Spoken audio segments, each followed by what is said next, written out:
গোপন সূত্রে খবর পেয়ে এবং এলাকাবাসীদের সহযোগিতায় ধর্মনগর আইএসপিটি থেকে ৬ জন গাঁজা পাচারকারীকে সোমবার আটক করল ধর্মনগর থানার পুলিশ।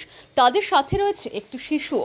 মহকুমা পুলিশ আধিকারিক দেবাশিস সাহা জানিয়েছেন, গাঁজা বহন করে জিরানিয়া থেকে সড়ক পথে কুমারঘাট পর্যন্ত এসেছিলেন এই ৫ জন মহিলা ও একজন পুরুষ।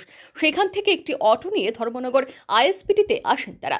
আইএসপিটি থেকে বাসে করে বহিরাজ্যে পালিয়ে যাওয়ার ছক কষেছিল বিহারের বাসিন্দা এই গাঁজা পাচারকারীরা।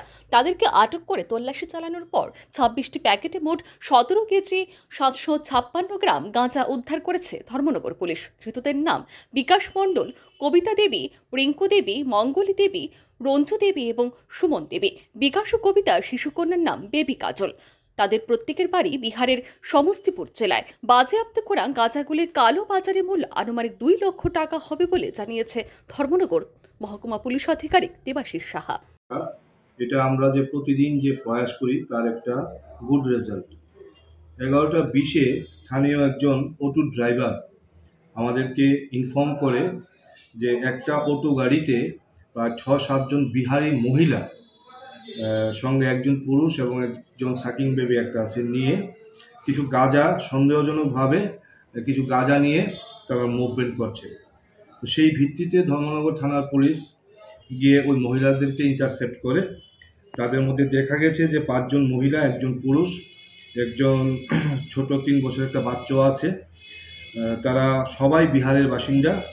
তারা জিরানিয়া থেকে সবাই তাদের দেহের মধ্যে, তাদের বডির মধ্যে প্রায় ১৭ কেজি ৭০০ গ্রাম গাঁজা নিয়ে আসছিল। তারা কুমারঘাট পর্যন্ত বাই রোডে এসছে। কুমারঘাট থেকে একটা অটো দিয়ে তারা ধর্মনগরের উদ্দেশ্যে আসছিল এবং তাদের গন্তব্যস্থল বিহার এবং তারা আইএসবিটি থেকে বাসে যাওয়ার পরিকল্পনা ছিল। তো সেই খবরের ভিত্তিতেই ধর্মনগর থানার পুলিশ সেই ৫ জন মহিলাকে ডিটেইন করেছে, পুরুষ একজন সহ। তাদের কাছ থেকে ১৭ কেজি ৭০০ গ্রাম গাঁজা উদ্ধার হয়েছে এবং আমরা আজকে এনডিপিএস-এর একটা নির্দিষ্ট ধারায় মামলা নিচ্ছি এবং আজকেই তাদেরকে মাননীয় আদালতে প্রেরণ করব। তো আমি আবারও বলতে যাচ্ছি, আমরা যে প্রত্যেক দিন প্রয়াস করি সেই প্রয়াসে আজকের যে ঘটনাটা তার একটা উদাহরণ এবং এই এলাকাবাসীর সহায়তাই আজকের পুলিশ আজকে এই গাঁজাগুলি সিজার করেছে। এই ঘটনায় এনডিপিএস ধারায় একটি মামলা রুজু করেছে ধর্মনগর থানার পুলিশ। সোমবারে ধৃতদের প্রেরণ করা হয়েছে আদালতে। ব্যুরো রিপোর্ট, আর ই নিউজ।